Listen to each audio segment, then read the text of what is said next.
Welcome to the Human Capital Innovations Podcast, your go-to source for personal, professional, and organizational growth and development.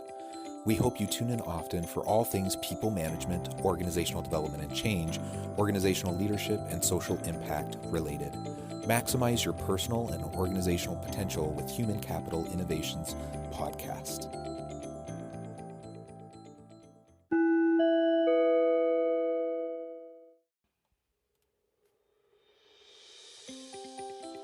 Welcome to the Human Capital Innovations Podcast. In this HCI podcast episode, I share my remarks to the Orem, Utah chapter of Rotary International, focused on my new book, The Alchemy of Truly Remarkable Leadership.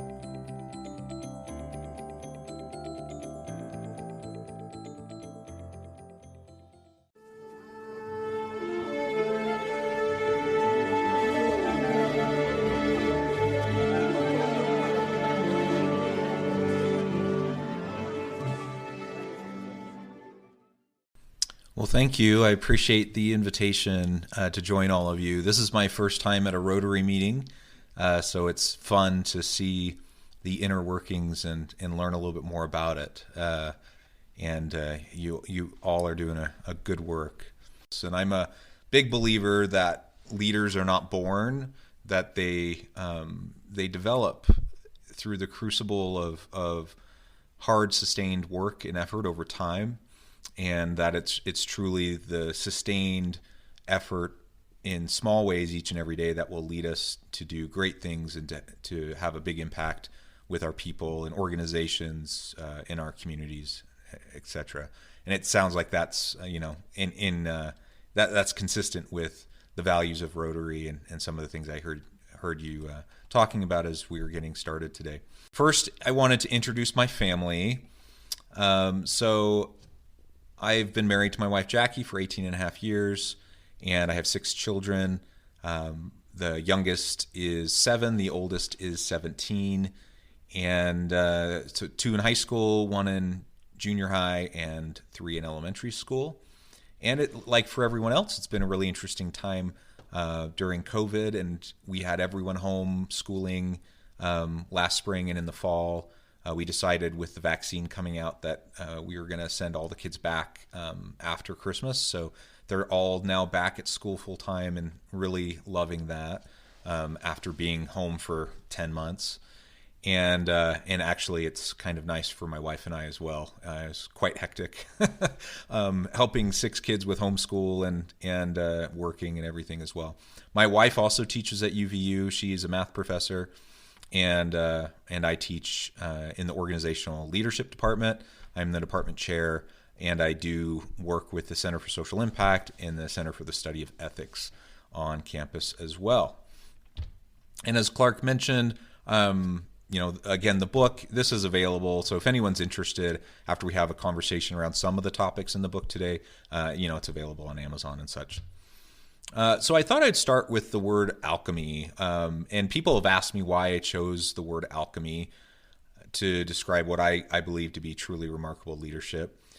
And you're probably all familiar with the term and its origins, but it's really the medieval forerunner of this combination of chemistry, a mixture of the arts, speculative philosophy, and physical sciences.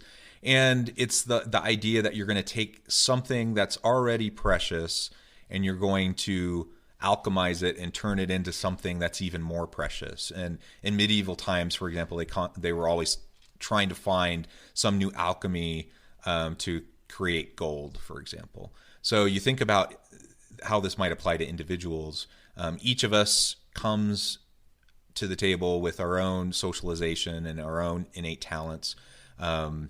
And ultimately, we get to choose what we make of what we've been given and how we capitalize on it and maximize the potential that we might have. And as leaders, we do the same thing, not just for ourselves, but for those that we work with, for our team.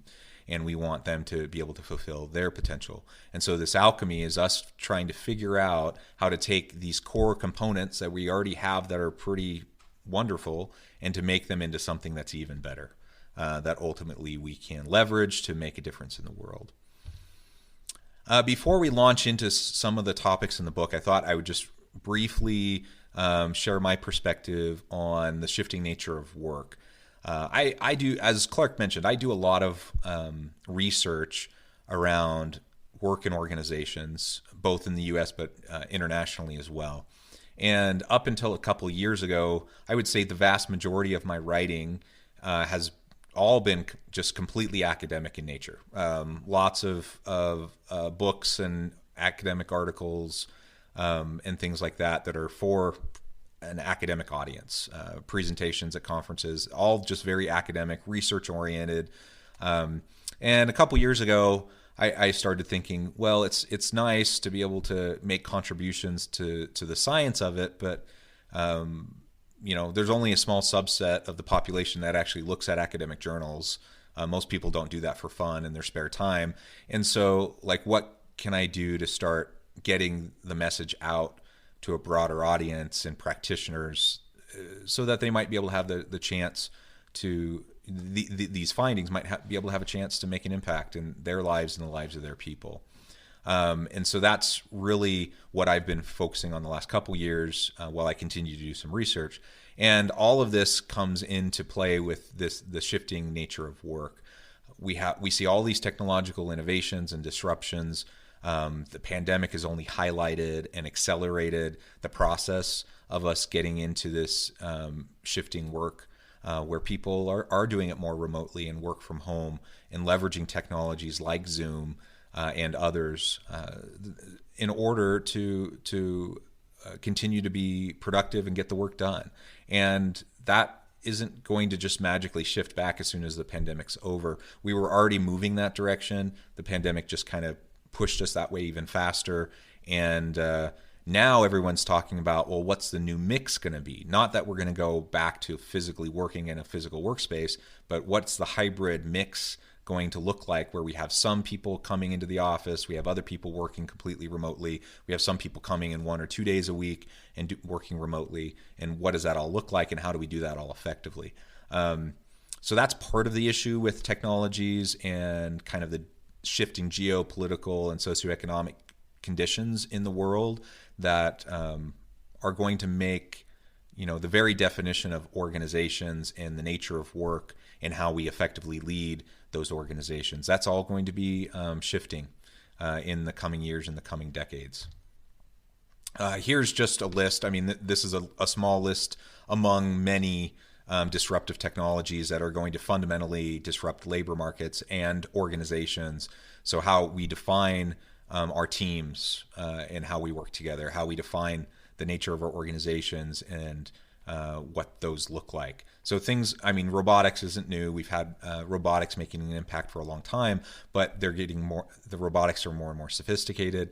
Electric and self-driving cars, pharmacogenetics, quantum entanglement, which is, if you haven't explored quantum entanglement, that's a super fascinating topic to look into. That could disrupt a lot of the telecoms industry and have sweeping implications for business.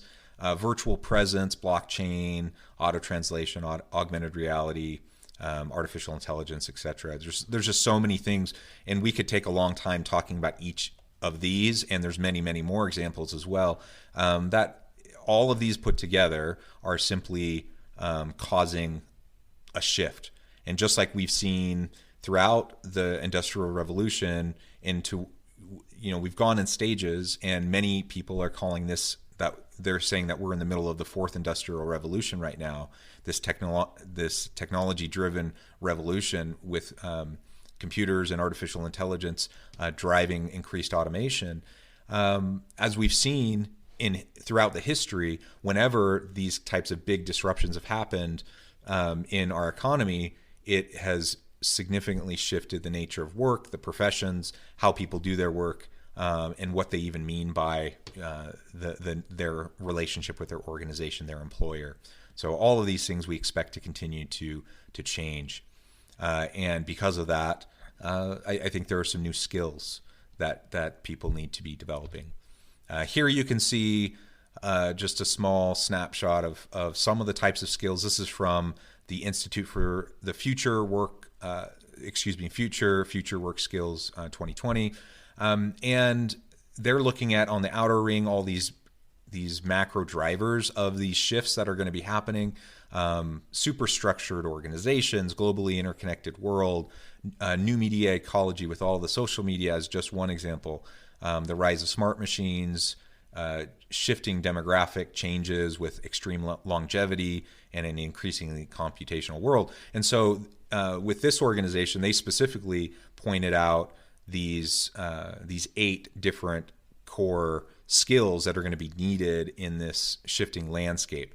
So increased cognitive load management, virtual collaboration, new media literacy, cross-cultural competence, novel and adaptive thinking, sense-making, design, mindset, and transdisciplinarity, interdisciplinarity. And again, we could probably go into each of those and have a really fun discussion about what each of those means and where you see evidence of some of these things already really gaining some traction in organizations. And the prediction is that these are going to be even more and more important in the coming years as we face these global shifts and the shifts in the nature of work. Okay, so now with all of that as a bit of a foundation, I just want to share a few pieces of what I cover in the book. And I start off with this personal model of leadership that I was sitting in a graduate course like 17 years ago. It was a graduate leadership course. And we were talking about all these different theories of leadership, and there's a bunch, and there's lots of research to support and back up these different theories. But all of them, as I was sitting there listening, I was getting kind of bored because, frankly, all of them I felt like were lacking. All of them tried to claim to be the answer, like the quick fix recipe to solve all your organizational problems, and even at that young age, I'd already experienced enough to realize I just don't think there's any simple solutions to any, problem of any magnitude. And I thought it was rather silly to have this idea of a simple model that could solve everything. So I kind of tuned out, frankly, and I started to jot down my own thoughts around leadership. And this is essentially what I came up with that day. And I've only, tweaked it slightly since then. And it's continued to resonate with me over time. And since that time, I've read more and studied more and done more research and really have grown into my underlying philosophy of servant leadership being at the core of what I think effective, sustainable leadership needs to look like within organizations. So as at the top of the screen, you see the intersection of leadership and service. I think you can't effectively lead people in a sustainable way without serving them and trying to help them achieve their greatest potential. You can certainly generate short-term results with people without having a servant leader type of mentality, but it's really hard to drive commitment and ongoing loyalty and engagement and effort from people if they don't feel like they can trust you, they don't feel like you are committed to their development, they don't feel like you're someone worth their time and effort, right? And so I think the servant leadership idea is essential, and this is how I make sense of it. So it starts with, up in the upper corner, self-knowledge and understanding. If you don't know yourself and you haven't come to terms with who you are, what makes you tick, what motivates you, and if you don't really do the hard work of critical self-reflection to understand who you are, it's going to be really hard to understand those you lead and serve, because we all just project all of our garbage onto those around us if we don't really know ourselves first, and we don't know we're even doing it unless we do that kind of self-reflection first. But as we do that inner work and we understand ourselves better, then we can develop greater empathy and compassion for those that we work with, and we can have a better understanding for who they are and what motivates them and makes them tick. And the more we know about others and the more interactions we have with them, the more we learn about ourselves, and it's just an ongoing process. So while that's happening, we also have to develop some particular leadership skills, abilities, and capabilities. I mean, there are like technical skills that we need to gain to be able to be effective in certain jobs. We do need to be able to learn, certain communication skills. We need to learn how to effectively, deal with organizational issues and budget issues and all that kind of stuff. That is part of what it means to be an organizational leader. So we do have to develop those skills, but in my mind, that's not at the heart of really what being a great leader is. Those are just necessary but not sufficient skills that you need. And then ultimately, over time, we apply those skills and abilities to leading and serving those around us, and that generates feedback loops in which we learn more about ourselves and others, and it's just this ongoing process. So I don't think there's any quick fix. There's no easy answer. There's no prescriptive kind of an approach that we can just do these things and all of a sudden we're going to become a great leader. But it's the hard work of just doing the necessary things day in and day out over time to develop trust, develop relationships, know yourself and others, develop your skills, put them into practice, and then continue in an iterative fashion to learn and grow and become better. So that's the main premise really of the book. And then I go into different aspects of it that I believe are important and have been important in my life.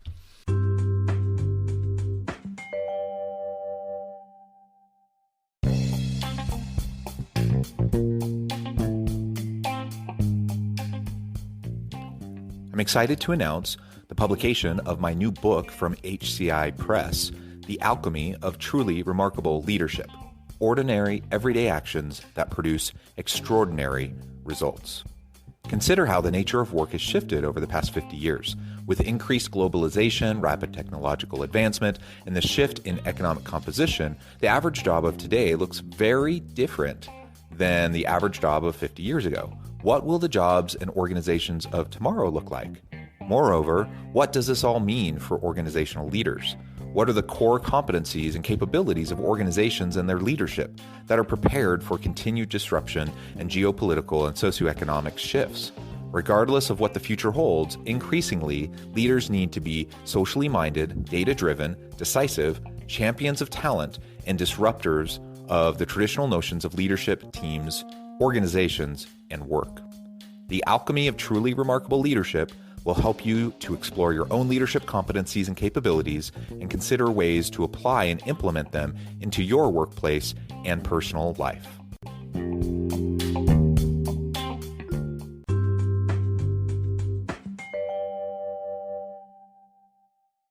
The first one I wanted to talk about was Chulam Jie. I served an LDS mission years ago in South Korea and really quickly learned to love the Korean people and the language and the culture. And one of the things that I quickly learned was that they have all of these really cool idioms and proverbs, and many of them are derived from Buddhist or Confucius teachings. And this one, Chulam Jie, literally means bluer than indigo. And try to imagine from an Eastern philosophy, imagine the deference they give to authority, to the elderly, to teachers. The idea here is that indigo is the bluest of blues. It's not, we typically don't go around using indigo to describe color in our day-to-day lives, but indigo means the bluest of blues. And if we want someone to become bluer than indigo, this is reference to a teacher or a leader who is already great, who we give a lot of reverence to, and that the main goal of that teacher, that leader, is to help those that he or she leads and serves to become bluer than indigo, to become greater than themselves. And everything they do is about developing the people around them in order to generate that kind of a capacity and to improve on their capabilities, so that eventually they can hand off the baton and the next generation is even better than they were. That really resonated with me. I think it fits really well with the idea of servant leadership, and ultimately what I have seen again and again in my own research, as to how you drive higher levels of employee engagement, employee satisfaction, productivity, and ultimately get more innovation and better outcomes from your people. It's when you invest in them. It's when you are committed to developing your people. And this is a bit counterintuitive, particularly in Western culture, where a lot of times leadership is kind of an ego-driven kind of a mentality, where someone's in a position of leadership because they're seen as the exceptional person who's particularly capable or skilled.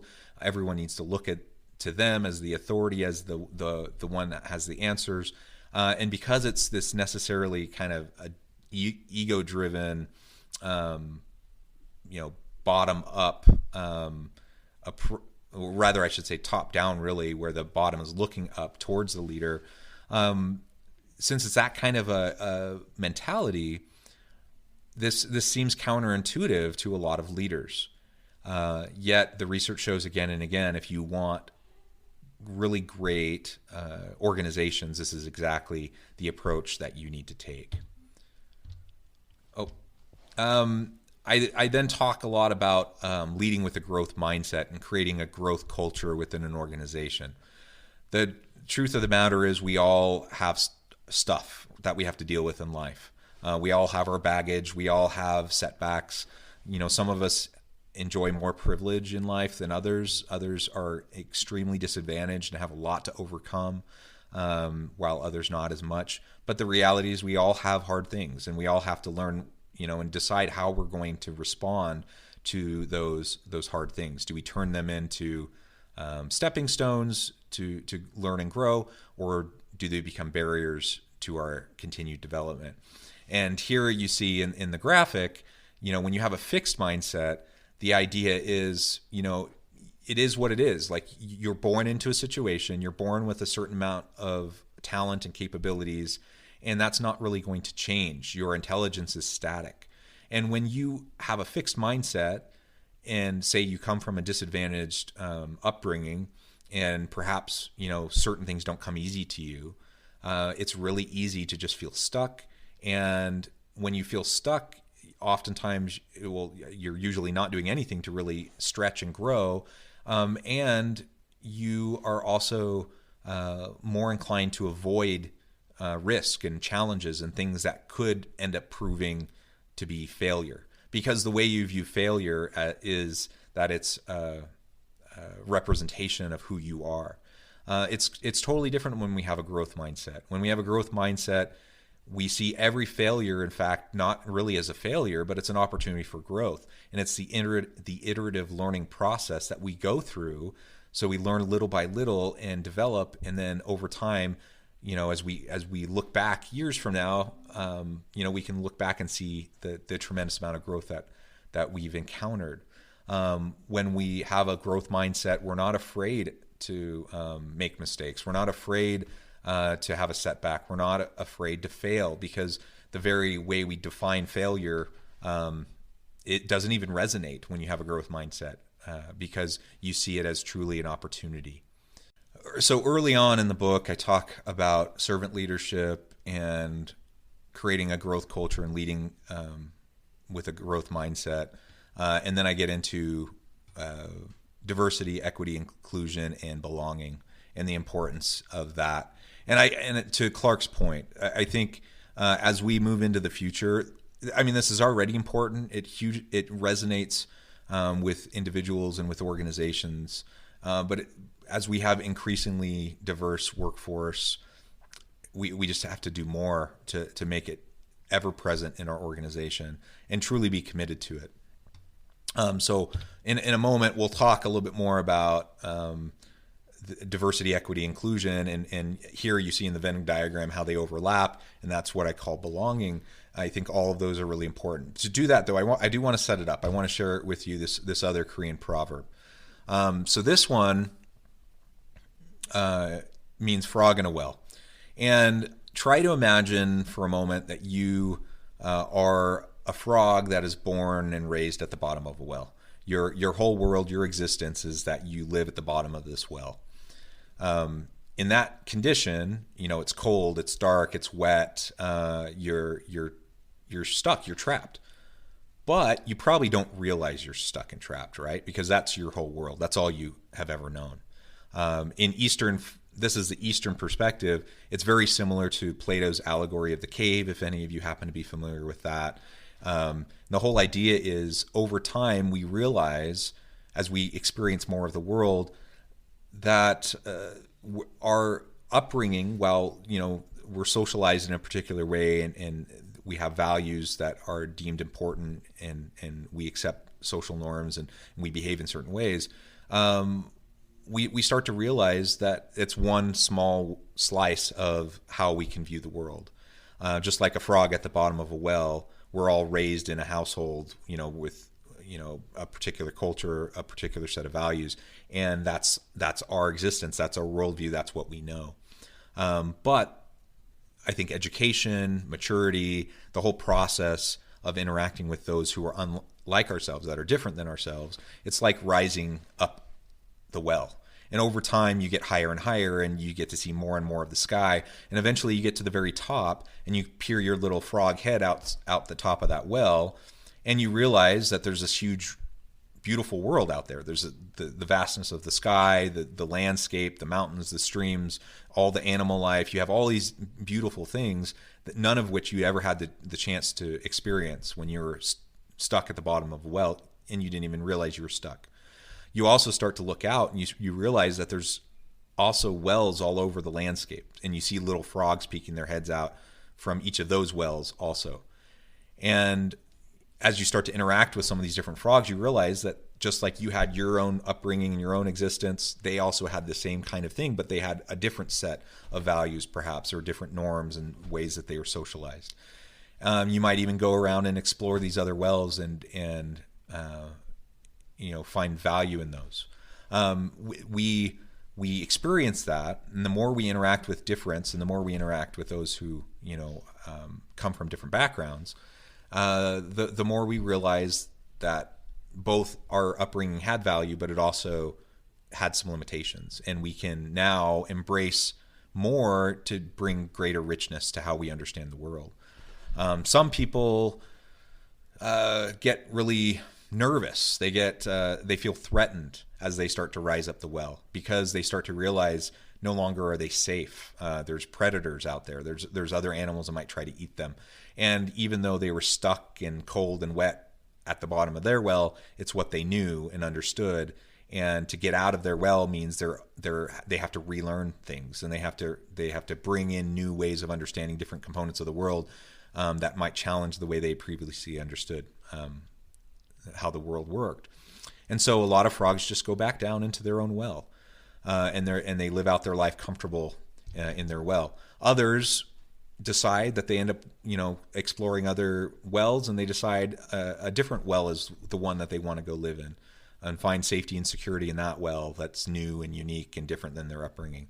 And then still others, I would say a much smaller percentage, they actually decide that, the world's kind of a big, scary place, but it's wonderful and beautiful, and they just embrace the messiness and the ambiguity, and they're happy to just spend the rest of their life exploring everything that the world has to offer. And Koreans use this proverb, in relation to diversity and inclusive types of topics, as well as just cognitive difference and understanding how we make sense of the world. And if a Korean person says you're like a frog in the well, that's not a complimentary statement. That's saying that you're basically like walking around life with blinders on, where you have a really narrow perspective and you're not willing to look at other things outside of your narrow point of view. And a lot of, I look at it in terms of ideologies and dogmas. We all, have certain biases in the way we think and understand things. And, our well is kind of our set of ideologies and dogmas. And we might end up even trading one set of ideologies and dogmas for another and go into a different well. And I think as this whole discussion around diversity, equity, and inclusion, and then belonging, is the importance of not, we don't need to get rid of our upbringing and the values that we had, that we learned as we were young, but we do need to learn to embrace the richness and the value of everyone else's lived experience in their own well that they also grew up in. And if we can't do that, then we can't coexist very peacefully. And we really don't have much of a chance of leveraging the collective genius of people within organizations if we can't start to see each other, with that kind of a lens. This then comes into what Clark was referring to, with diversity, equity, and inclusion. And the way I look at it, diversity is getting different identities represented in the organization. But diversity in and of itself doesn't really do anything. You can have a super diverse workforce where you have gender equity and you have racial, ethnic diversity and sexual orientation diversity, all that kind of stuff. But ultimately, if they're just people who are there with nothing else, it doesn't really mean anything. Inclusion starts to lead towards this idea that we need to really promote the way of thinking and the perspectives that individuals matter within this collective context, and we need to value the contributions of each individual. And we get eventually, if we do this successfully as leaders, we generate a culture where there's a sense of belonging, where everyone feels genuinely valued, needed, wanted, with a opportunity to contribute in meaningful ways. When we have that kind of a culture in place within an organization where people truly belong, they're more committed, they're more loyal, they work harder, they're more productive, they're more engaged, they innovate more. All of the positive things that we want to see within organizations, ultimately that's the why behind it. And so it's not enough to focus on diversity. That's just the first step. And if you don't have diversity first, it's going to be really hard to, move towards equity and then inclusion and then get to belonging. And that's where a lot of organizations find themselves kind of stuck. They've been focusing on diversity for a long time. They haven't really moved the needle towards more inclusion and belonging types of cultures and atmospheres. Another problem with diversity, the way it often gets discussed, is we start to think about people with different demographic characteristics or a monolith, and we describe people of color all as if they agree, and they all think the exact same way. That's obviously not the case. That all men think one way, all women think another way. That's obviously not the case. And the same thing applies to us individually. We're so much more complicated than that. That we're a complex mix of motivations and biases. A lot of them subconscious. We're not even aware of all the stuff, and so that's why we just have to do that inner work of trying to understand ourselves. And even spending years trying to do that, we're still going to have blind spots and gaps that we just don't even recognize. So we just do the best we can, and then realizing that in some ways we're probably going to be closed-minded. In other ways, we're going to be much more willing to question and to explore. And I think that's how it is for everybody. You find the most progressive type of person who says that they're constantly trying to be open-minded. I guarantee you they still have things that they're pretty darn close-minded about. And so all of this is just to say, and it's really something I urge my students, organizations I do consulting work with, that I just, there's no endpoint to this. It's a constant effort, and we have to push ourselves consistently, always. And we're never going to get to the finish line. It's about the journey. It's about the process, and you're going to look back. I think of myself 10 years ago.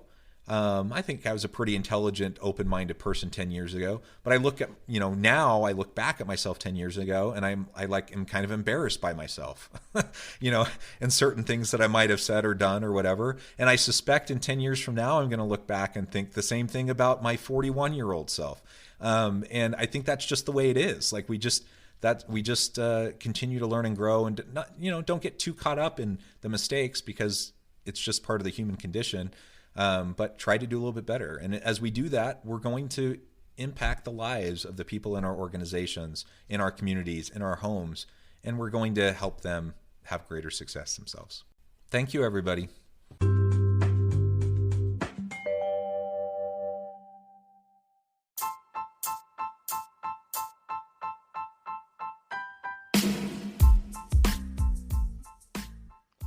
We are excited about the launch of HCI's new magazine, Human Capital Leadership.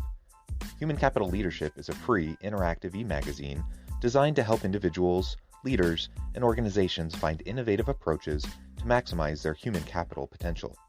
We will be publishing issues quarterly in August, November, February, and May. Check out the first issue and let us know what you think.